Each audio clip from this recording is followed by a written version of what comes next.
Another day, another kainan moments. Nandito nga pala kami sa bansyon ni Doña Rebecca. Birthday nga pala ng bunsong si Dave.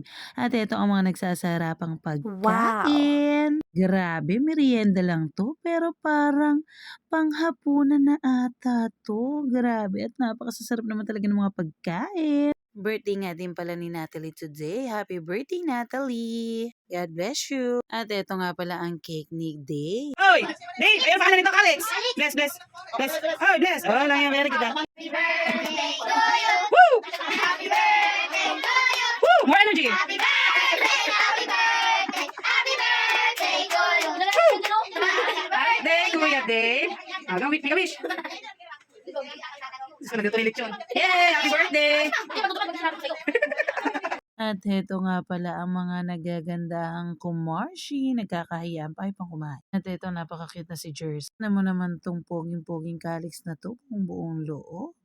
Nako, eto naman si Big Brian, busy-busy, diet yarn. Tingnan mo naman nagulat pa. Ayan, nagkakainan na sila. Eto si Sis, pinapakain na din si Calix. At ayan, kain po tayo. Thank you Lord sa food. Cheers! Dali! Cheers! Cheers! Cheers! At ayan ang mga kiddos after kumain. Ayan at naglaro na. Maraming salamat, Tita Rebecca. Thank you for watching.